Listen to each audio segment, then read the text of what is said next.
You're welcome to the brooder once again. This is midnight of the first day. I brought them in the morning. Then evening came.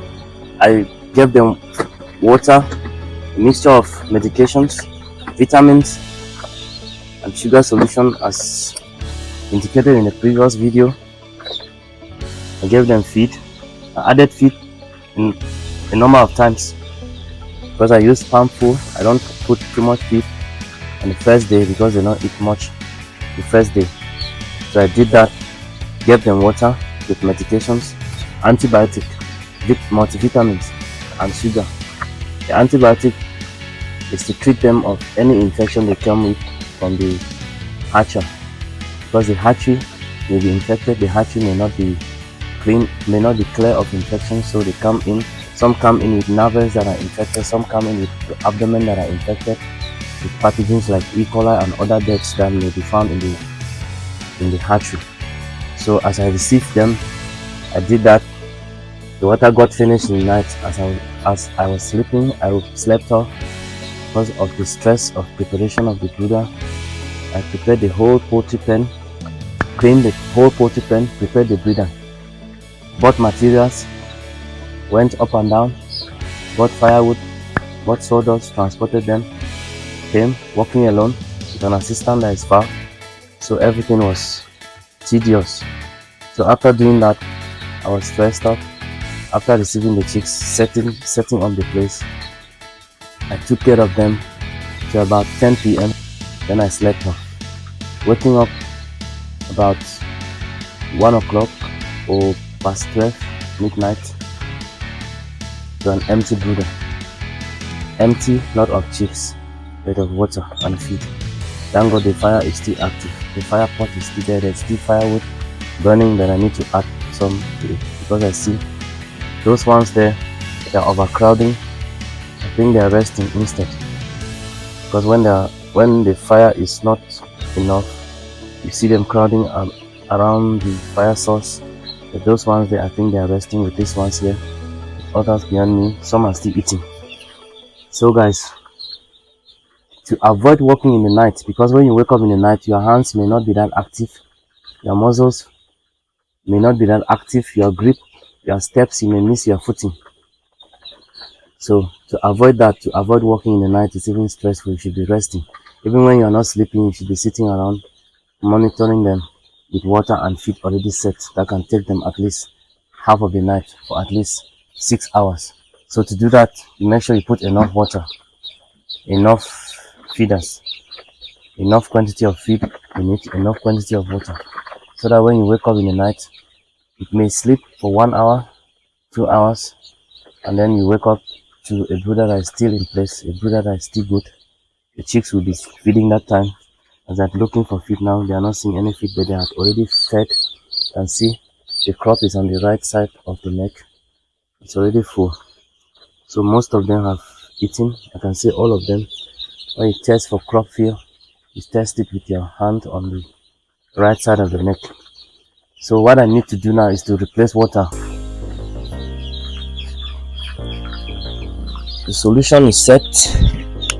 It's now time to rinse off the drinkers. Just quick rinsing. I go around, I rinse it, everything to be fresh.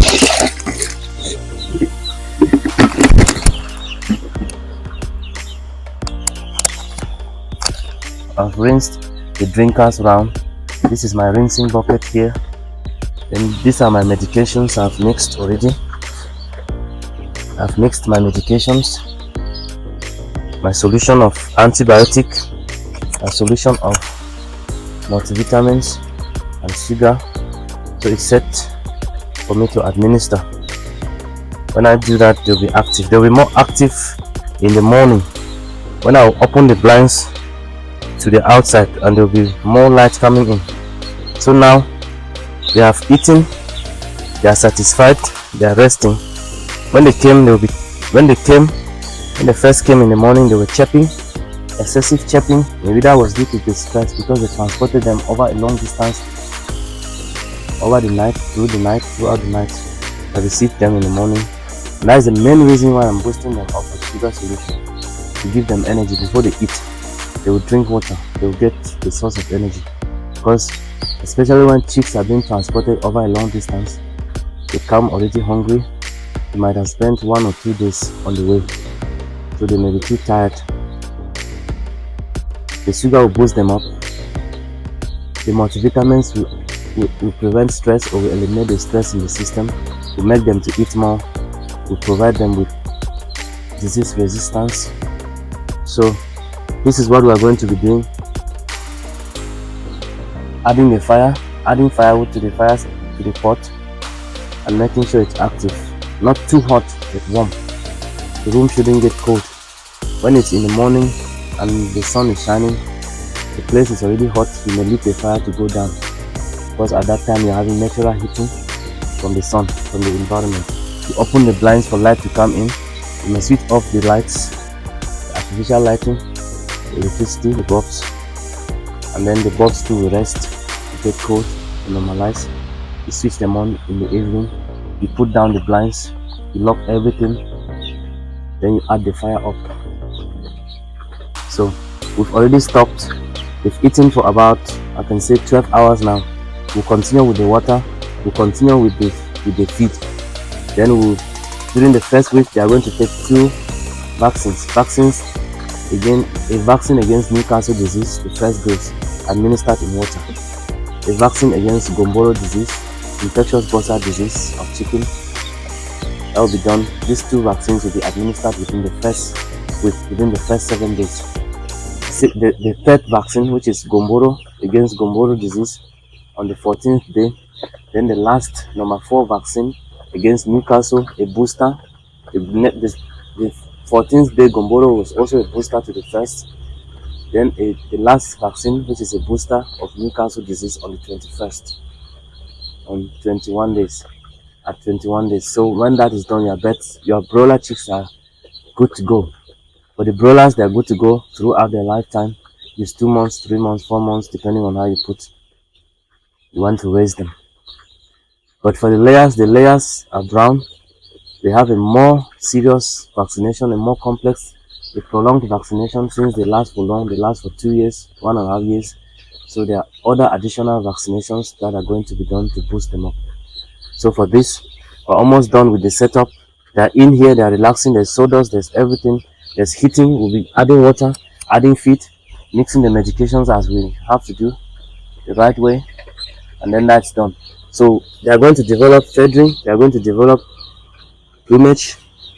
Now there's no serious plumage, it's just this fur which provides them with insulation.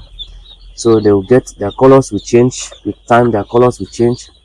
They'll start developing feathers, they'll start developing on the tail, they'll start developing some on the other side of the body, until up to the point where the whole body will be covered with feathers, with plumage. So at 1 week, my brooding will stop. My brooding doesn't take 2 weeks, it takes 1 week. My brooding will stop at 1 week. At that time, the feathers have come out to a level where they can survive on their own. So you can see the white feathers are already showing up. By 3 days, they will be very visible to sight. They'll be very visible now. Some have it, some don't have it. This one has it. You can see the white plumage has already started coming out. So these are very active chicks. So they are good quality chicks. You see the navel is dry. There's one here that I saw that is already on the way. That is already dying. It's possibly an infected chick. Poor chick. So this type of chick is not supposed to be sold. It's not supposed to be packaged and sold. You can see the navel is black. The navel is not dry, it's black, it's not healed. For a good chick, you see the navel is dry. There's feathers covering the navel, and the chick is standing, active, sensitive, alert. Very nice chick. So when you are supplied good quality chicks, you have low mortality, you have good growth, you have everything goes on well. But when you are not supplied good chicks, you start having a problem with the stock. So hopefully this is a good source. As I can see, most of them are active. They are eating well, feeding. a test of alertness, test of sensitivity.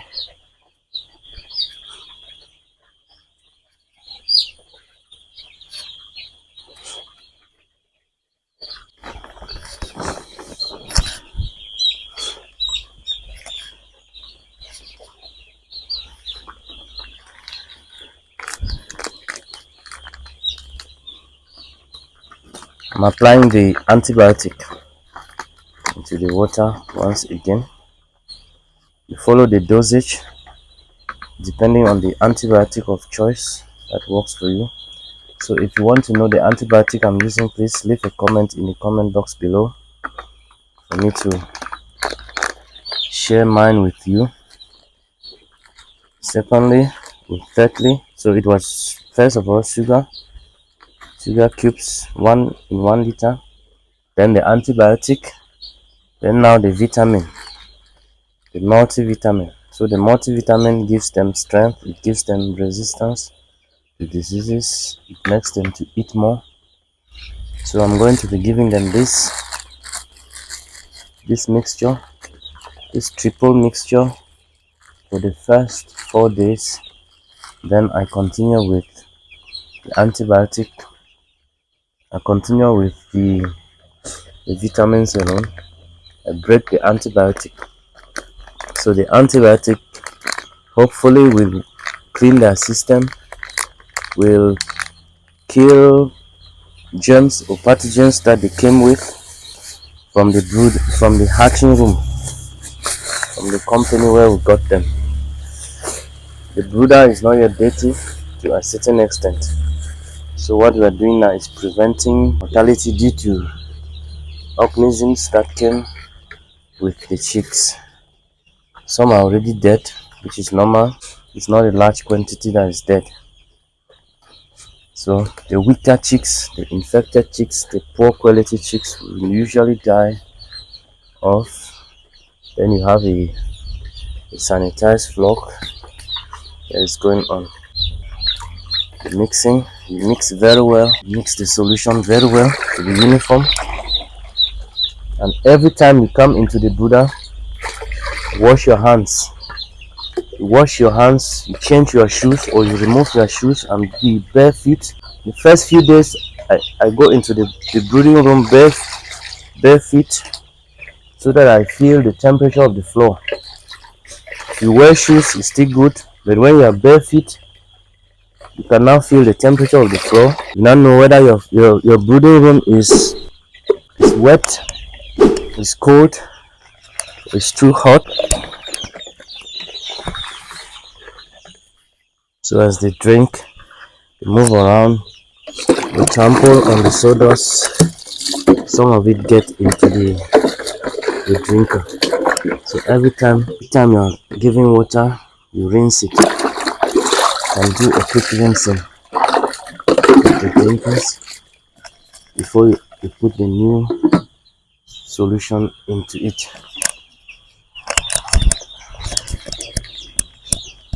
So the chicks are good.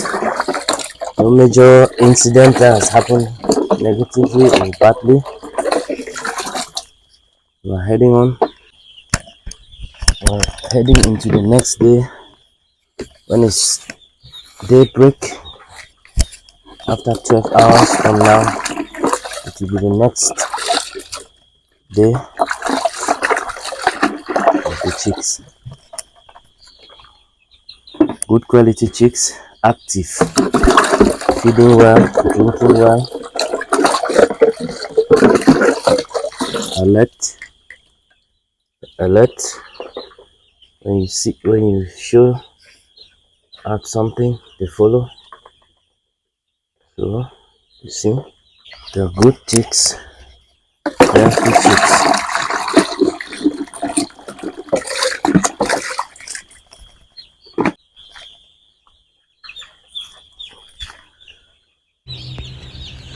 Okay guys, thanks for watching up to this point.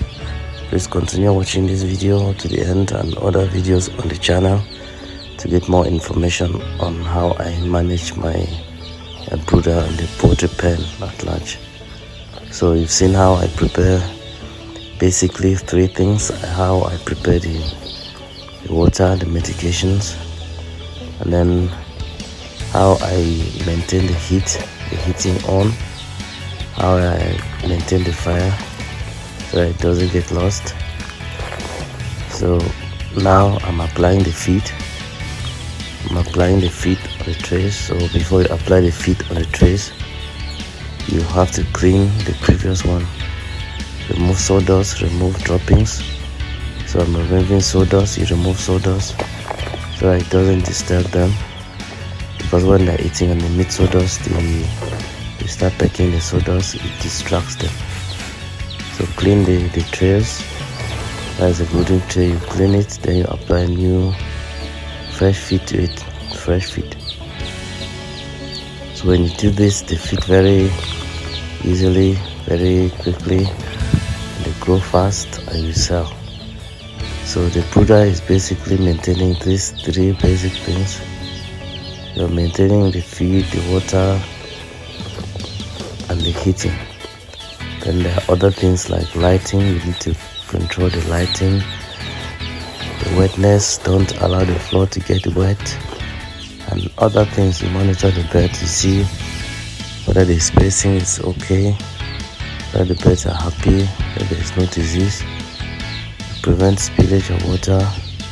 You prevent objects from hitting them, falling and destroying them. So thank you.